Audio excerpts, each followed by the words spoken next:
A Bíblia chama o fofoqueiro, o caluniador, de diabo.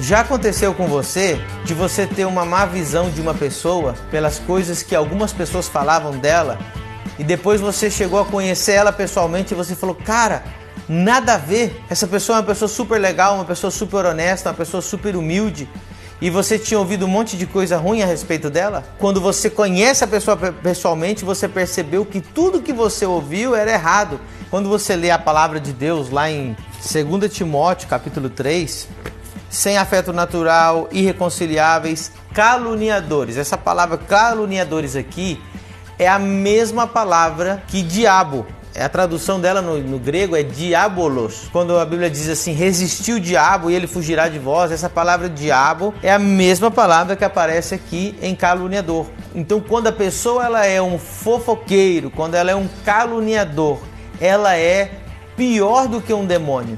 Porque um demônio a gente pode expulsar da igreja. Um demônio a gente pode repreender no nome de Jesus. Mas quando a pessoa ela é o diabo, ela fica infiltrada na igreja por muito tempo, causando muito estrago. E você vai entender por que esse tipo de pessoa é a coisa que Deus mais abomina. Lá em Provérbios capítulo 6, versículo 16 ao 19, diz assim: 6 coisas o Senhor odeia, mas a 7ª abomina a alma de Deus: olhos altivos, língua mentirosa, mãos que derramam sangue inocente, coração que maquina pensamentos perversos, pés que apressam correr para o mal, a testemunha falsa, e a 7ª, o que semeia contenda entre os irmãos. O que semeia contenda entre irmãos, é isso que abomina a alma de Deus.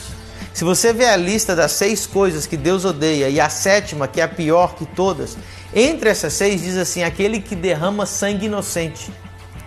A Bíblia está dizendo que Deus abomina mais aquele que semeia discórdia entre irmãos que o próprio assassinato. Está dizendo aqui, ó, entre as 6 coisas, aquele que derrama sangue inocente.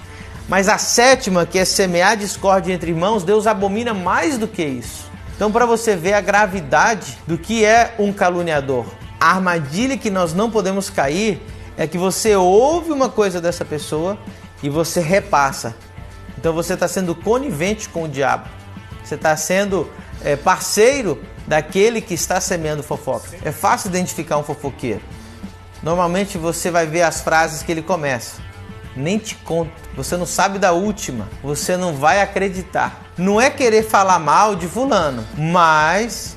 Então quando a pessoa vem falar pra você, cara, eu não quero falar mal de fulano, mas você viu o que ele fez? Você não sabe o que eu ouvi a respeito dessa pessoa. Quando alguém começa com esse tipo de conversa, você tem que correr, você tem que cortar, falar, cara, eu não quero escutar esse tipo de coisa. Não seja conivente com o diabo. Quando você dá ouvido para as pessoas que falam mal das outras pessoas, você tem que lembrar de uma coisa: provavelmente você será o próximo que ela vai falar mal. Então quem fala mal de alguém para você, depois vai falar mal de você para alguém. Quem causa calúnia, quem causa fofoca, ela está diretamente atacando a esposa de Cristo. Ele está atacando a igreja do Senhor. Ele está destruindo aquilo que Deus mais ama, que é a sua igreja. Então, se você é um caluniador, se você é um fofoqueiro, você é um inimigo da igreja, você é um inimigo de Deus. Quando você ouve alguma coisa sobre os teus irmãos, você deve ficar calado, você deve orar por eles, você deve levar isso para o teu joelho, para a tua oração. Se o tempo que as pessoas gastam falando mal uma das outras, elas gastassem orando, nós não teríamos tantas divisões, tantas calúnias e tantas coisas horríveis que estão acontecendo hoje na igreja. Quando Jesus tinha um problema com alguém e sabia que a pessoa estava errada, Jesus falava isso na cara dela. Jesus falava na cara para os fariseus: vocês são sepulcros caiados. Jesus não falava nas costas, Jesus não ficava levantando contenda contra alguém. A pessoa que é fofoqueira, a pessoa que é caluniadora, o diabo não ataca ela, o diabo não persegue ela. Essa pessoa ela não vai ser atacada, ela não vai receber retaliação. Por quê? Porque ela é amiga do diabo. Ela está fazendo mais estrago dentro da igreja que os próprios demônios. Ela é a melhor amiga de Satanás.